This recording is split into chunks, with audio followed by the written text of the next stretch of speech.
அஸ்ஸலாமு அலைக்கும் வரஹ்மத்துல்லாஹி வபரகாத்துஹு. அன்புக்குரிய சகோதரர்களே, ஒரு அற்புதமான ஒரு கதையை சொல்லி நான் இந்த காணொளியை துவங்குகிறேன். ஒரு ஆச்சரியமான, அதே நேரத்தில் நம் எல்லோருக்கும் ஒரு தன்னம்பிக்கையை தரக்கூடிய, இறைவனின் மீது கூடுதல் அன்பையும் பிரியத்தையும் உள்ளார்ந்த ஈடுபாட்டையும், அவனை வணங்க வேண்டும், அவனை நினைக்க வேண்டும், அவனின் பக்கம் நாம் நெருங்க வேண்டும் என்பது மீது உண்டான ஒரு அக்கறையையும் தரக்கூடிய ஒரு அதி அற்புதமான ஒரு நிகழ்ச்சி. கதை என்று சொல்வதை விட அது ஒரு வரலாற்று செய்தி, நடந்த செய்தி, நபிமார்களுடைய வாழ்க்கையில் நடந்த சரிதை. அதை உங்களுக்கு சொல்கிறேன். இந்த காணொளியை முழுமையாக நீங்கள் பாருங்கள். இந்த காணொளியின் இறுதியிலே இந்த கதையின் மூலமாக நமக்கு என்ன மாறல், அதையும் நம்ம படிக்க போகிறோம். இன்ஷா அல்லாஹ் நீங்கள் முழுமையாக பார்த்து நீங்களும் நானும் இதன் மூலமாக பயனடைய வேண்டும். அல்லாஹ் தௌஃபீக் செய்வானாக. மூசா அலைஹிஸ்ஸலாமுடைய காலத்தில் கடுமையான வறுமை, பஞ்சம், கடுமையான ஏழ்மை, மழை இல்லாமல் உயிரினங்கள்லாம் செத்து போகிற நிலைமைக்கு வந்து போச்சு. ஆமாங்க, மழை கிடைக்காட்டி என்ன ஆகும்? எம்பிட்டு தான் நம்ம வெளியிலிருந்து செயற்கையாக உருவாக்கினாலும் இயற்கையாக மழை தேவையே. செயற்கையாக எவ்வளவு உபகரணங்களை வைத்து நாம் நம்முடைய நீராதாரங்களை வலுப்படுத்தி கொண்டாலும் இயற்கையாக இறைவனுடைய புறத்திலிருந்து கிடைக்கக்கூடிய மழை கிடைத்தாக வேண்டும். இல்லைன்னா பெரிய கஷ்டம், பெரிய பஞ்சப்பாடு ஏற்பட்டு போயிடும், உணவு பஞ்சம் ஏற்பட்டு போயிடும், உயிரிழப்புகள் ஏற்பட்டு போயிடும், வறுமையும் பட்டினியும் கோரதாண்ட வாழக்கூடிய சூழல் ஏற்பட்டு போயிடும். அப்படியான ஒரு நெருக்கடியான நிலைமை. இப்போ மூசா அலைஹிஸ்ஸலாம் என்ன செஞ்சாங்க?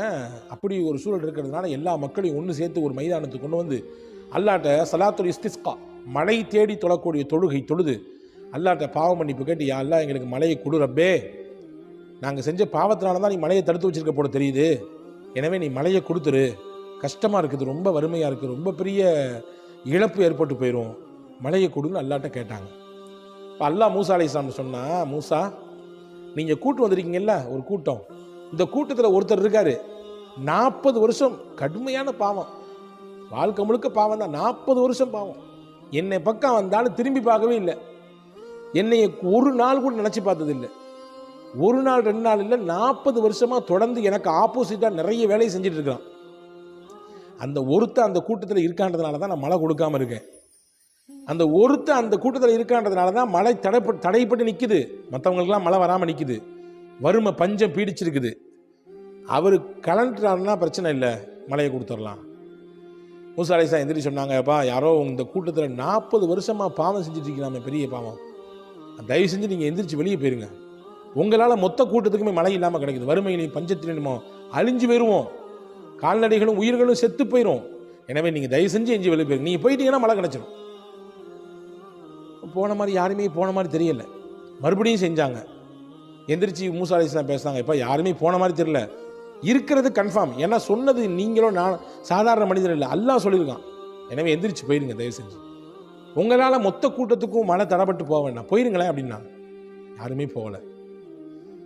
வருத்தப்பட்ட மூசா அலைஹிஸ்ஸலாம் மறுபடியும் எந்திரிச்சாங்க. எந்திரிச்சு சொன்னாங்க, தயவு செஞ்சு நான் மறுபடியும் சொல்கிறேன், உங்களுக்கு நான் ரொம்ப பணிவோடு கேட்டுக்கிறேன், யாருன்றதை நாங்கள் பார்க்க வேண்டாம், நீங்களே எந்திரிச்சு போயிருங்க, யாருக்கும் தெரியாமல் எந்திரிச்சு போயிருங்க, நீங்கள் இருக்கிறதுனால மழை கிடைக்காம இருக்குதுப்பா அப்படின்னு சொன்ன உடனே அந்த குறிப்பிட்ட மனிதர் இருந்தாலும், அந்த பர்டிகுலர் மனிதர், அவருக்கு ரொம்ப வருத்தமாகி போச்சு. அல்லாஹ், என்னால் இவ்வளவு பெரிய பாதிப்பா, என் மக்களுக்கு பாதிப்பா, இவ்வளோ பெரிய பஞ்சமா வறுமையா, அது நான் செஞ்ச பாவமா காரணம் அல்லாஹ் அப்படின்னு மேலே ஆடையை தூக்கி தலைக்கு மேலே போட்டுக்கிட்டாரு. போட்டுவிட்டு அப்படியே கண்ணீர் விட்டு அழுதாரு, இறைவா என்னை மன்னிச்சிரு, 40 வருஷம் உண்மைதான், நிறைய பாவம் செஞ்சுட்டேன், என்னை மன்னிச்சிரு ரப்பே, நீ என்னை பிடிச்சிடாத, தயவு செஞ்சு என்னை மன்னிச்சிரு, நீ கொடுக்க வேண்டிய அருளை கொடுத்துரு, நான் மொத்த பாவத்திலிருந்து நீங்கிட்டேன், இனிமேல் பாவத்தின் பக்கம் நினைத்து கூட பார்க்க மாட்டேன், எம்பிட்டு பாவங்கள் செஞ்சேன், எல்லா பாவத்துக்கும் நான் இன்னைக்கே தௌபா செஞ்சிடறேன், எனவே நீ கொடுக்குற மலையை ரப்பே கொடுத்துடுற அல்லாஹ் அப்படின்னு சொல்லி அல்லாட்ட அழுது உருக்கமாக துவா செய்தார். கொஞ்ச நேரத்தில் மழை பெஞ்சிருச்சுங்க. என்ன ஆச்சரியம், மூசா அலைஹிஸ்ஸலாமுக்கு கடுமையான மழை, எல்லாத்துக்கும் சந்தோஷம், ஊர் முழுக்க எல்லாரும் அவங்கவுங்க வேலையை பார்த்துட்டு போன பின்னாடி மூசா அலைஹிஸ்ஸலாமுக்கு அல்லாட்ட கேட்டாங்க, யா அல்லாஹ், யாரோ ஒருத்தர் இருக்காரு, 40 வருஷம் பாவம் செஞ்சிருக்காரு, அவரால் தான் வந்து மழை கொடுக்காம நான் தடுத்து வச்சிருக்கேன்னு சொன்னீங்க, நான் கூட சொன்னேன் யாராவது தான் எஞ்சி போயிருக்கப்பான்னு, யாருமே போகலை, ஆனால் நீ எப்படி மழையை கொடுத்த? நானும் 1 இல்லை 2 இல்லை 3 தடவை சொல்லி பார்த்தேன், யாருமே போகலை, ஆனால் நீ மழை எப்படி கொடுத்த? அந்த ஆள் இருக்கச்ச அப்படின்னு கேட்டாங்க. அல்லாஹ் சொன்னா, எந்த மனிதரால் நான் மழையை கொடுக்காமல் தடுத்து வைத்திருந்தேனோ அதே மனிதர் தான் மழை வருவதற்கும் காரணமாகி போனார். அப்படின்னா என்னன்னு புரியுதா? அந்த மனிதர் தௌபா செஞ்சிட்டார், இஸ்திக்பார் செஞ்சார், அல்லாஹ் என்னிடத்திலே பாவ மன்னிப்பு கேட்டு விட்டார், நான் அவனுடைய பாவத்தை மன்னிச்சிட்டேன், எப்போ மன்னிச்சிட்டேனோ மழையை கொடுத்துட்டேன், அதனால தானே தடையாக நினைச்சு மழையை கொடுத்துட்டேன். மூசா அலைஹிஸ்ஸலாமுக்கு ஆச்சரியம், அல்லாஹு அக்பர், மழை தடுக்கப்படுவதற்கும் ஒரு மனிதர் காரணம், அதே மனிதர் தான் மழை கொடுக்கப்படுவதற்கும் காரணம். யா அல்லாஹ், அவரை பார்க்கணும்னு ஆசையாக இருக்க, நீ காட்டி கொடுங்க கேட்டாங்க. அவரை பார்க்கணும்னு எனக்கு ஆசையாக இருக்கு, யாரும் எனக்கு காமிச்சு கொடுங்க கேட்டாங்க. அல்லாஹ் ஒரு விஷயம் சொன்னார், ரொம்ப நீங்களும் நானும் யோசித்து பார்க்க வேண்டிய விஷயம். நம்முடைய வாழ்நாளில் ஒவ்வொரு நிமிடமும் அல்லாஹ்வுடைய அருளை நாம் சுவைத்து கொண்டிருக்கிறோம், சுவாசித்து கொண்டிருக்கிறோம். அல்லாஹ் நம்ம மேலே எவ்வளவு பாசம் உள்ளவன், எவ்வளவு கருணையாளன், எவ்வளவு அன்பை பொழியக்கூடியவன், நமக்கு தான் அது புரியுறதில்லை. அல்லாஹ் அந்த புரிதலோடு தான் நம்ம இடத்தில் நடந்து கொண்டிருக்கிறான். மூசா அலைஹிஸ்ஸலாம் சொன்னாங்க, மூசா அலைஹிஸ்ஸலாம்ட்ட அல்லாஹ் சொன்னா, ஏப்பா மூசா நபியே, 40 வருஷம் எனக்கு பாவம் செஞ்சு கொண்டிருக்கும் பொழுதே என்னுடைய இறை தூதராக இருக்கக்கூடிய உங்களை கூப்பிட்டு இன்னார பார்த்துக்குங்க, இவர் இம்புட்டு பாவம் செய்கிறாருன்னு நான் சொல்லி காமிச்சு கொடுக்கவே இல்லை. பாவம் செஞ்சு கொடுக்கும் பொழுதே, செஞ்சுக்கிட்டு இருக்கும் பொழுதே நான் உங்கள்ட்ட காமிச்சு கொடுக்கல. இப்போ தௌபா செஞ்சு பாவ மன்னிப்பு கேட்டு என்னுடைய நல்லடியார்கள் கூட்டத்தை அவர் சேர்ந்துட்டாரு, இப்போ எப்படி நான் காமிச்சு கொடுப்பேன் அப்படின்னு கேட்டாங்க. பாவியாக இருக்கும் பொழுதே அடையாளப்படுத்தாத நான் இப்பொழுது பாவ மன்னிப்பை பெற்று நல்லடியார்களிலே கூட்டத்திலே சேர்ந்ததற்கு பிறகு நான் எப்படி அவரை நான் உங்களுக்கு அடையாளப்படுத்தி காமிக்க முடியும், எப்படி நான் அவரை உங்களுக்கு காமிச்சு கொடுப்பேன் என்று கேட்டார்கள். கேட்டான் அல்லாஹ் என்று ஹஸரத் மூசா அலைஹிஸ்ஸலாம் சொன்னார். அன்பான சகோதரர்களே, இந்த நிகழ்ச்சி எவ்வளோ பெரிய ஒரு பாடத்தை தருகிறது. பாவ மன்னிப்பு அவ்வளோ மகத்தானது. ஒவ்வொரு நாளும் அல்லாஹ்விடத்திலே நாம் பாவ மன்னிப்பு கேட்க வேண்டும். எனவே தான் முஹம்மது ரசூலுல்லாஹி ஸல்லல்லாஹு அலைஹி வஸல்லம் 70 தடவை, சில அறிவிப்புகளிலே 100 தடவை நான் அல்லாஹ்விடத்திலே பாவ மன்னிப்பு கேட்கிறேன் என்று வந்து சொல்லியிருக்கிறார்கள். பாவ மன்னிப்பினால் 3 பலன் கிடைக்கும். நீங்கள் குறித்து வச்சுங்க, கண்டிப்பாக குறித்து வச்சுங்க. அல்லாஹ்ட்ட இஸ்திக்பார் செய்கிறதுனால 3 கிடைக்கும். இது நான் சொல்லலை, குர்ஆன் சொல்லுது.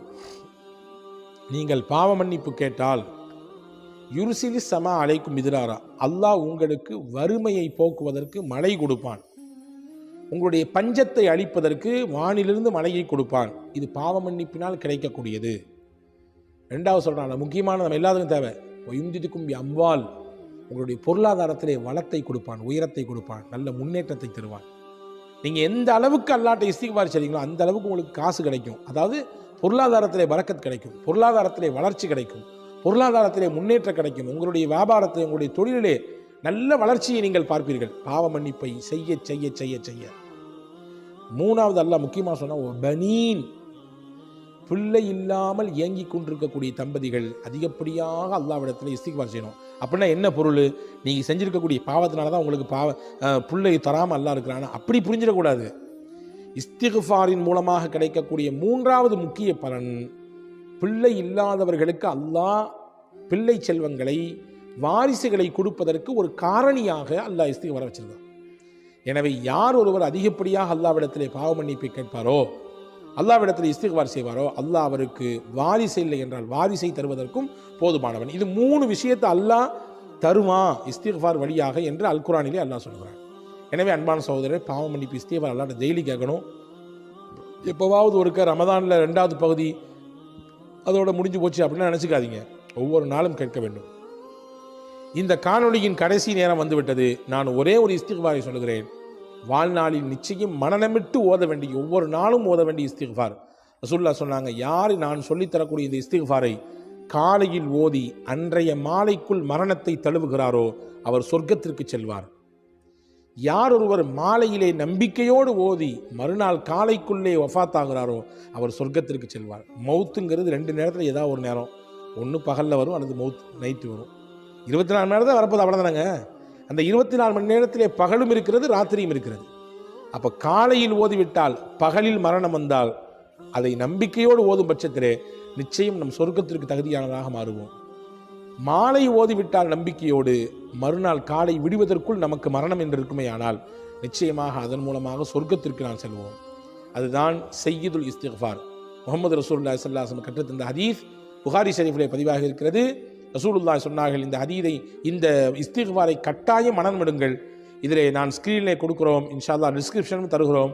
கட்டாயம் மனனமிட்டு ஓதுங்கள். இஸ்திக்பார்லேயே சிறந்த இஸ்திக்பார், ரசூலுல்லாஹ்வால் ஸ்லாகித்து சொல்லப்பட்ட இஸ்திக்பார், அல்லாஹும்ம அன்த ரப்பி லா இலாஹ இல்லா அன்த ஹலக்தனி وأنا عبدك وأنا على عهدك ووعدك ما استطعت اللهم إني أعوذ بك من شر ما صنعت أبوء لك بنعمتك علي وأبوء لك بذنبي فاغفر لي فإنه لا يغفر الذنوب إلا أنت. அஜரத் கொஞ்சம் மூச்சு விட்டுங்க அப்படின்றீங்களா? இவ்வளவு பெருசாக இருந்தால் எப்படி அப்படின்னு கேட்குற மாதிரி தெரியுது. பெரிய பலனை கொடுக்கல்லவா? இதை ஓதுவதன் வழியாக, நம்பிக்கையோடு இதை ஓதுவதன் வழியாக சொர்க்கமே கிடைக்கிறது அல்லவா? அந்த சொர்க்கத்தை பார்க்கும்போது இது சின்னது, ரொம்ப குட்டி. இது பெருசுலாம் கிடையாதுங்க. சொர்க்கத்தை கவனிச்சு சொர்க்கத்தோட கம்பேர் பண்ணும்போது இது ரொம்ப ரொம்ப கடுகை விட சின்னது இல்லையா? எனவே அன்பான சகோதரர்களே, இதை மனநமிடுங்கள், மனநமிட்டு ஓதி வாருங்கள். மிகச்சிறந்த பொருளையும் மிகச்சிறந்த பாக்கியங்களையும் மிகச்சிறந்த பலன்களையும் உள்ளடக்கக்கூடிய இந்த இஸ்திக்ஃபார் நிச்சயம் ஒவ்வொரு நாளும் 2 தடவையாவது ஓத வேண்டும். காலை ஒரு தடவை, மாலை ஒரு தடவை நிச்சயம் ஓதுங்கள். அதற்கு மேலே அதிகமாக ஓதினாலும் ஒன்றும் தப்பு கிடையாது. வல்ல அல்லாஹ் இஸ்திக்ஃபார் நிலையாக கிடைக்கக்கூடிய 3 மிகச்சிறந்த பலன்களையும் அல்லாஹ் தந்து அவனுடைய மன்னிப்பையும் அவனுடைய கருணையும் குறிப்பாக அவனுடைய திரு பொருத்தத்தையும் உங்களுக்கும் எனக்கும் எல்லா மக்களுக்கும் அல்லாஹ் தந்தல் புரிவானா.